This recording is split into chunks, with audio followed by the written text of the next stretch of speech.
Assalamu alaikum and welcome to Youth and Women Platform. And this is your host, Sister Zeenat. And with me, I have a very special guest in the studio.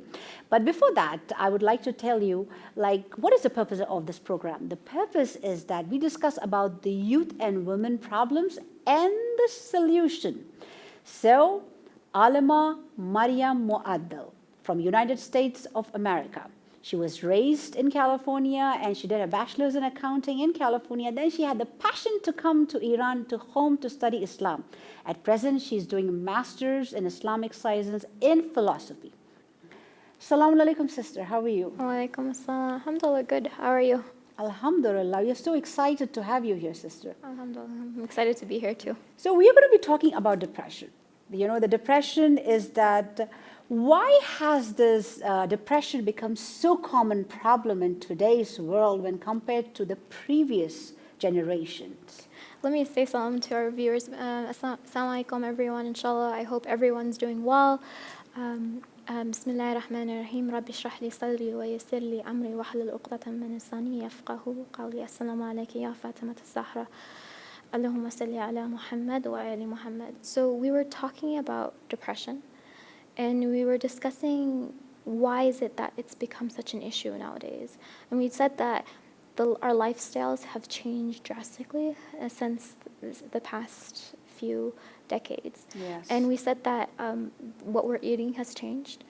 Things are not organic typically unless you actually go out and buy something not organic. At all organic. The products we're using also usually has so many chemicals. Usually they're toxic chemicals. They're not necessarily, it's not made to keep us healthy. We don't have the fresh food that we are plucking it out and cooking and eating. Everything is like frozen. Yeah, definitely. Yeah. The health products or beauty products, hygiene products, all those things have chemicals. They have chemicals. Yes. I mean, I know of people who've switched over from using products that have like a lot of chemicals to like none, and the herbal ones, like things that are herbal, like more like you can find things that are like use more cottons or just depending on what you're talking about, right? And they switched their products to more clean products and they had repression and it went away. Wow. So like it does definitely have an effect, and we're seeing that with people that once they change their lifestyle, a lot of times these things are cured. So definitely what we're eating, what we're using, what we're consuming, all of that has an effect. We are not getting enough sunlight because we're constantly indoors. Yes. We're not getting enough exercise typically, right? Exercising, yes, we are not getting this exercising. Definitely. We are indoors the whole, even in the school, college, or offices, sitting like bided in front of the computers on the chair the whole time. And within the small apartment, usually people live in the small apartments, Exactly. right? So we are not getting sunlight. That's very true. Definitely. We are also not socializing as much as we Yeah. used to be. Even right now, like when you want to buy something, Amazon.com, and it's bought, right? You're not even interacting with anyone anymore. You're doing this via online. There's so much in the life, you know, you have so much stress, competition with education, with jobs and kids, and so much, it's running life. So we don't get time during weekends, when you get time to go out with the friends, that's only time we socialize. We feel better though. There's also like, even when you do go out to buy something, now it's like self-checkout where, at least I know in America, I don't know about other countries how it's on, but like you go to Walmart and now it's, you just self-checkout instead of Everywhere is the same thing. Yeah. So, I mean, depending on the store, but you're not even interacting that much with a human being. Everything's been I can't say the word automatized. And so there's less social interaction. And as a human being, we need that. We're social creatures. And I think with what happened with COVID and everyone had to stay indoors for a while, I think this really showed itself, right? Yes, it's like we are inside our apartments or houses, buffering, waiting to meet people. How the festivals are coming and going, the schools are closed, our kids cannot meet people, a friend, we cannot meet our parents or our relatives. It's really frustrating and it is depressing. So again, the point of depression comes over here because of the COVID. Okay, people cannot meet each other, and then comes depression because of so many reasons that comes in. That's true. So definitely that has a huge effect on our stress or anxiety, and just in general, especially in secular societies, we've become more individualistic. So we don't act as a collective society as much. No. We're just caring about ourselves. Yes. The families also become just mommy and daddy and me, like, Yeah. right? Or even, unfortunately, now divorce has been on the rise for the longest time. Yes. And so now, unfortunately, we have a lot of single parents who are raising children by themselves, and it's hard. It really is. Very hard. It's very stressful, you know, the Yeah. pressure that they have to take care of the kid, and well as, you know, you have to go out and work and take care of everything, and your health issues, definitely, that leads to depression. It can. Yeah. It can. So all these things definitely has an effect on each and every one of us. So, I mean, these are the reasons why. And I'm sure we can even come up with more of a list. Yes. These are just the things that Just a brief. just brief. Yeah. Yeah, definitely. I mean, back in the day, it seemed like things were more chill and relaxed. I think if we look 100 years ago, I think people weren't as stressed. It seems like it. At least I didn't live 100 years ago, but it seems like when you talk to the older people, it seemed like things were more chill and relaxed, and there was less stress, and there wasn't as much of a worry about making an income as much as today is, right? It's expensive. Yeah. Because 4 generations used to live before, because they used to get married early, have babies early. So they used to see 4 generations raising together in love with, because there is no point of being all alone. You know, you had people to talk to, you had people to commute to, and everything was celebrated together. Just think of the Eids and festivals that we celebrate today.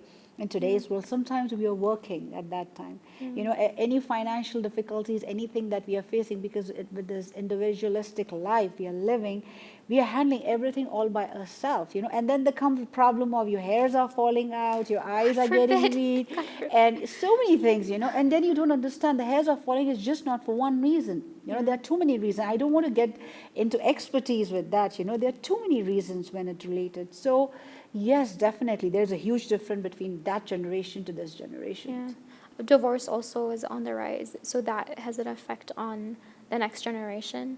When you're living in a household where your parents are either not on par, on the same page, and they're arguing, or and they eventually either get in a divorce or they're in an emotional divorce, that has an effect on the psyche for children. Yes. That's a huge one. Yes. And I've seen this with kids. Like, Yes. unfortunately, when I was working at the school, the kids who were misbehaving in one way or another, there was something happening at home. It was always something going on. And unfortunately, most of the time what I realized, it was that they needed more love and affection, and they weren't getting that enough. I had a boy who told me, he was a boy who could not sit in his chair. Like, he just would stand up, move around, get back, and like he just couldn't sit throughout the class. And I never understood why until one day I remember passing through the hallway, and alhamdulillah, I always had a good relationship with my students. So I'd always ask them, "Salam, how are you?" Just casually. And I remember once he told me I'm not good. The second time this happened, I told him, "Do you want to talk?" And he's like, "Yeah." So I took him to my classroom, and we talked, and when we talked, he said that my parents don't give me any attention at all. Wow. And it was to a point he said that they don't even say happy birthday to me on my birthday. That's sad. It's a Because they don't tragedy. remember. They don't, because of the stressful life, they don't remember. I mean, inshallah, I mean, I hope things have changed for them. I mean, this is several years ago, but it's just sad. It's just extremely sad. And kids really, they need love and attention. That's something that's just, every human being needs this, and especially with children. If they're not getting it from their parents, who are they going to get it at? Yes. And so typically those students would be the students that would act up in class. And so usually what happens is they don't, because they're not getting the positive attention they need, they start acting in a bad way to get negative attention, because negative attention is still attention. Yeah. So that's the way they deal with it. And maybe they don't even know that they're doing it, but what I've realized is that's what's happening. And so in order to deal with it as a teacher, I had to give them positive attention so that they would stop And how behaving was that? How did you give them positive? For example, I had a girl who she was giving all the teachers trouble, all the teachers. Yes. And so I remember after talking to her, I realized her parents were not together, and she was missing her father. Her father was not there. And so what happened, I remember telling her once, I was like, look, sit down, do your homework, or like, I think it was like I was teaching algebra or pre-algebra or algebra, and I said like, do this, and I will give you a hug after you finish. And she was so happy. She was like, she smiled, and she was just, oh my God. Like, Just with a hug? yeah, just with a hug. Wow. I mean, sometimes the kids are not that difficult to understand. They just want love and attention. They are just vulnerable, right? Yeah. All they need is love and Love, a little attention. I mean, don't overdo it as well. Overdo, obviously. yes, of course. They are going to take you for granted. Sometimes, like, you can overdo it, but like in its time and place, definitely you need to give that to them. And so that was one huge thing. I even seen. I remember I was spending some time with one of my friends and her kids, and her 1.5-year-old started hitting her 4-year-old. And I started watching him, and I was like, I told my friend, I was like, are you spending one-on-one time with him? And she's like, what do you mean? I'm like, do you give him specifically time that it's only for him when his sister is not here? And she's like, no. And I'm like, okay, try doing that and see if he stops. And she did, and he stopped. Okay, and he's like a 1.5-year-old. Okay, this is like a child who does not speak yet, who just like barely can communicate. But even at that age, they still want love and attention. And if you don't give that to them, they'll start acting up. Exactly. So this is the nature of a youth. So what you're saying is that the solution to the problem is give attention to youth. Give them some time. Definitely. Even if you're as an adult going through the family problems or job problems with your husband or your wife, you don't have but try to have a relationship with your youth, you know, because when they see the husband and wife are fighting with each other, they really get upset. You know, the mom and dad are fighting. They really get upset that this is my family, they are fighting, and then the mom is depressed at one corner, the father is depressed at another corner. So the kid is all alone. Now the kid needs help. No matter what is happening, go give your time to your kid. Spend time, talk to them, hug them. This is what they need. And don't show your depression to them. Actually, I've even heard like what it says is that don't fight in front of your kid.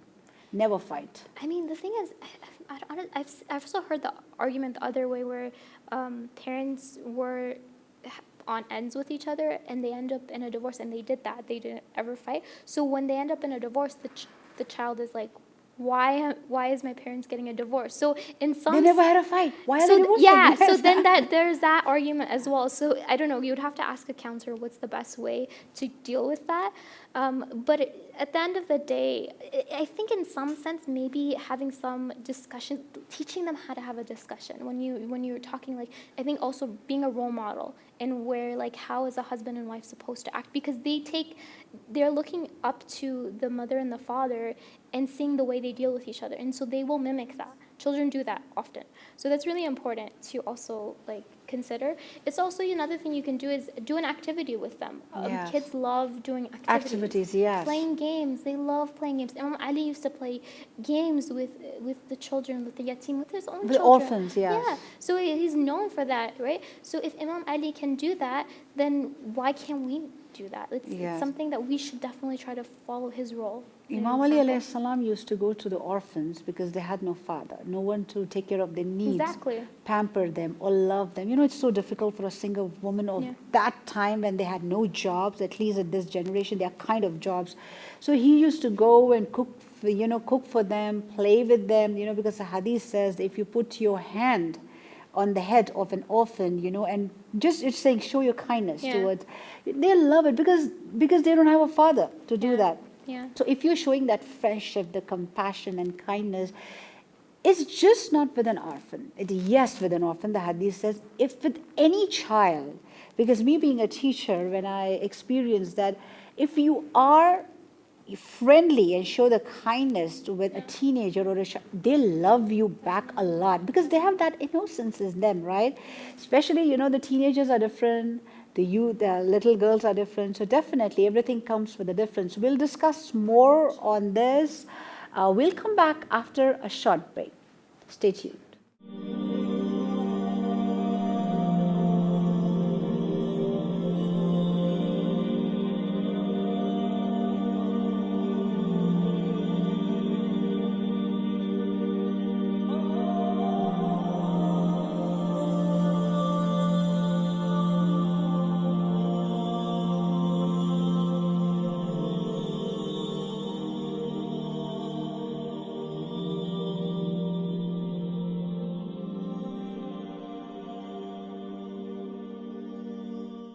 welcome back after a short break. So, sister, we have been talking about the depressions and why the depression has become so common.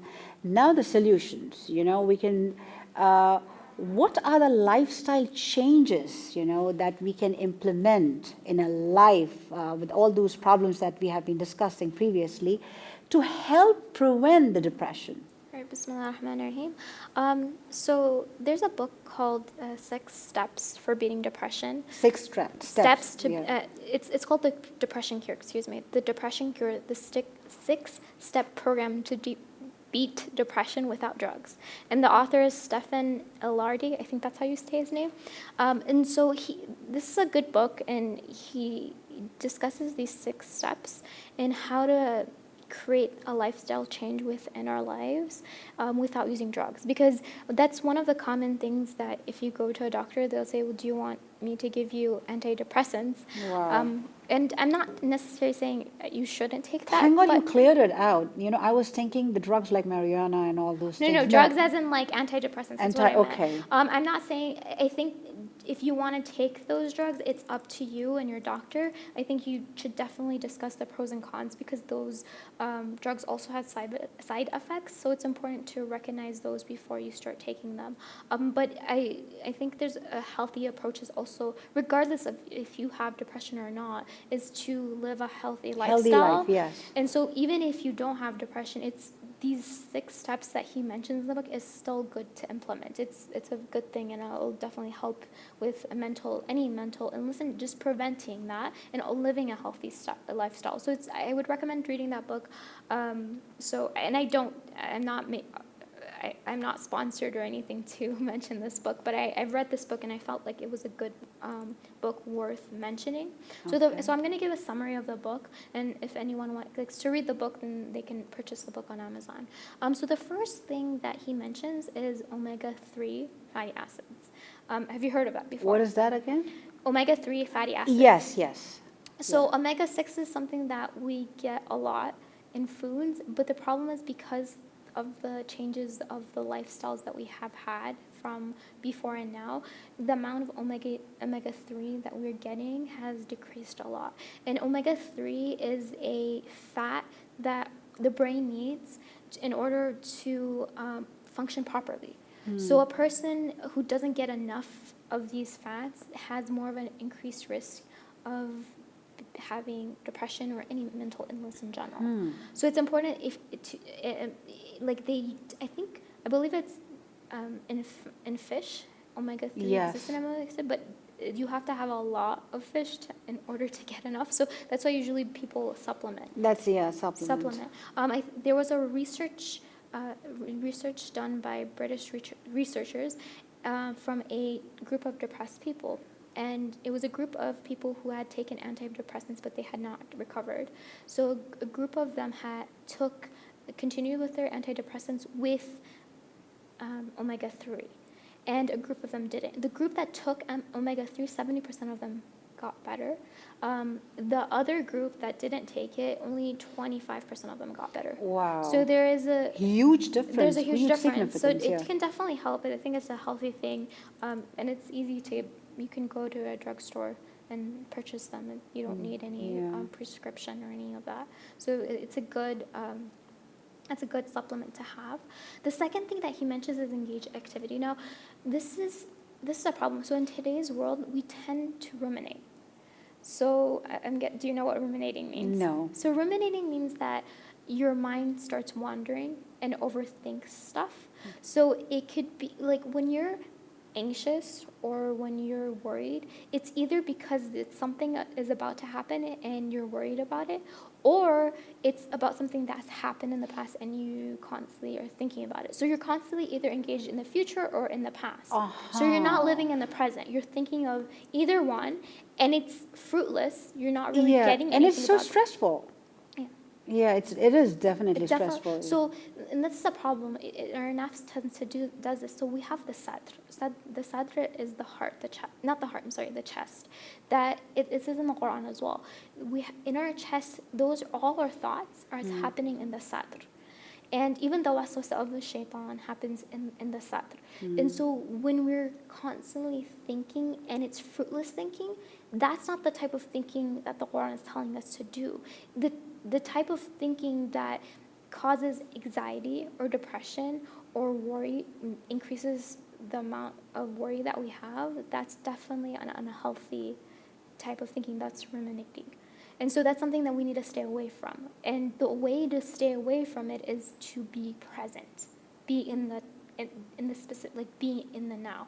Wow. It's because the aql works in the now. The aql that says, and that Allah mentions in the Quran, أَفَلَا تَعْقِلُونَ, do you not think? Yeah. Do you not use your aql?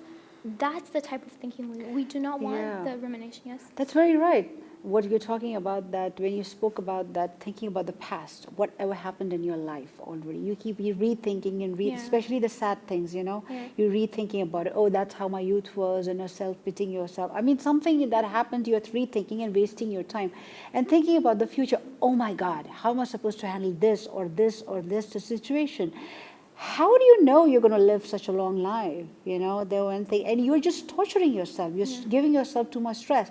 So the solution that what you're giving is don't think so much. The hadith says, think about today, be in the present, you know, and calm yourself down. So this is one like line point that I got it from your point. So it's important to stay in the present. And so first, you have to actually catch yourself doing this, because sometimes you don't even recognize it. So that can happen with muraqabah, watching your thoughts. Like, am I engaged in the present, or am I thinking too much about the future or the past? And I remember when my brother had passed away, the house that we lived in, we were there for a few months after he passed away, and every single day I would walk in there, just all the memories would come to my mind, all the memories. It was torture. And I remember telling my mom, please, let's move. This being in this house is not healthy. It's bringing back memories, and it's hurting.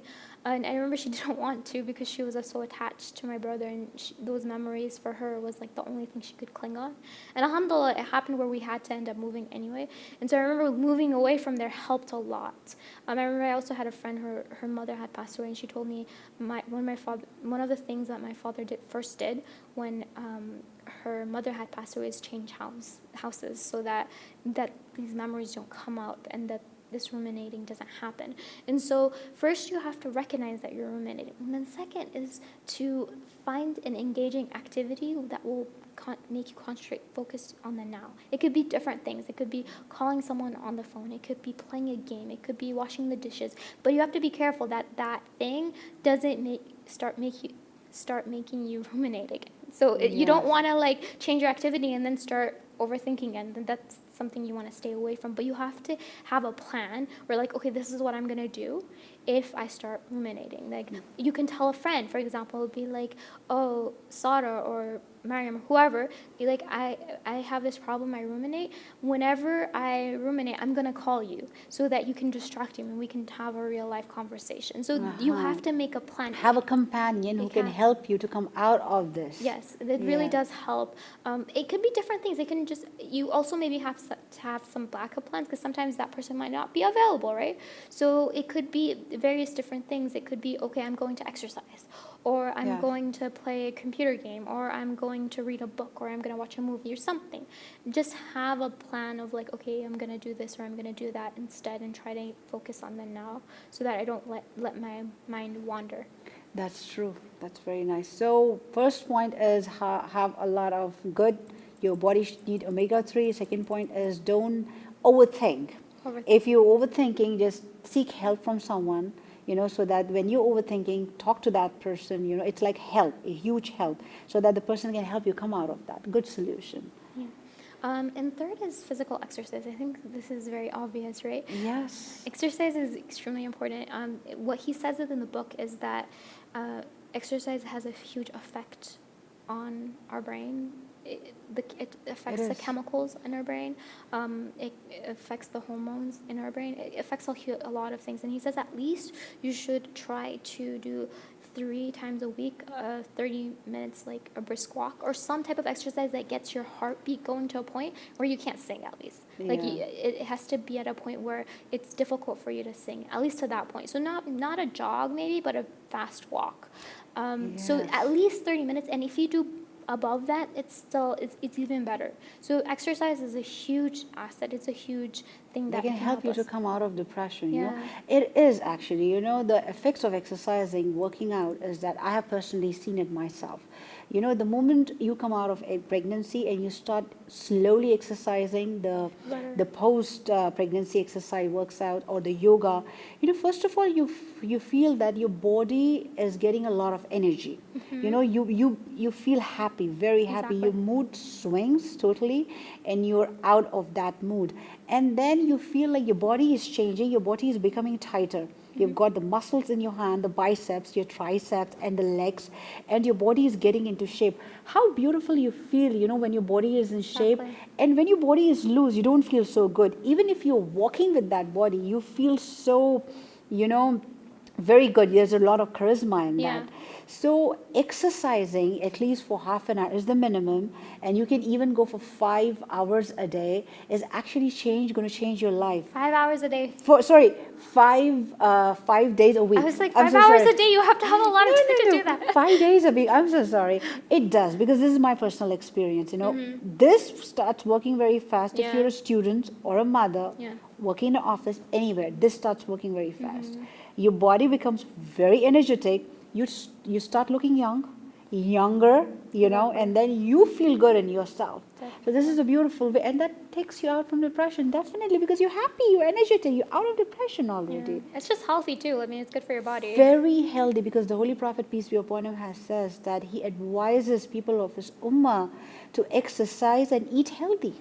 He advises this. This is a part of Islam. We should. Definitely, definitely. I mean, it's a huge part, and it has health implications, mental health implications, and just makes us a better person, and inshallah that we can become better servants to Allah. Yes, definitely. And then the next thing is sunlight. Sunlight has a huge effect on us. And it's not just vitamin D, and that's one part of it, vitamin D as Yeah. well, but having certain amount of light exposure directly to our eyes sets our internal clock. It sets our sleep at night. It sets our hormones. It sets different aspects within us, and it helps us prevents us to fall into depression. And places like, for example, England, I know that they don't get enough sunlight, right? Always rain. So they yeah. do have that Depressing. more. They have the season. You can call it seasonal depression is when like certain seasons Yeah. when it rains more, people might feel a little bit depressed because Like of that. Washington City or Seattle, Washington. Really, maybe. yeah, Seattle, right? Yeah. It's where it rains a lot. So it's important, but regardless, even if it's a rainy day, there's still sunlight out there. So it's important to be exposed outside. Like go actually outside and get at least 30 minutes of sunlight in the morning. That will set your clock internally, and it defines when you get tired to fall asleep at night. So if you're sleeping too late at night, you want to get sunlight during the day. In the morning from like, I think it's 8 o'clock to 11 o'clock if I'm not mistaken, he mentions the book. And if you're sleeping too early, you need to get sunlight in the afternoon, maybe from 2 o'clock to 4 or 5. So Yes. that helps set that internal clock. It also affects your hormones. It affects so many aspects in the body. And he goes more into the book about that, and it's extremely important. And also for us as hijabis, vitamin D is something that a lot of hijabis lack. Yes. And I've experienced this too, where my vitamin D was very low, and it was so low. My nurse was like, I never seen anyone with such low vitamin D.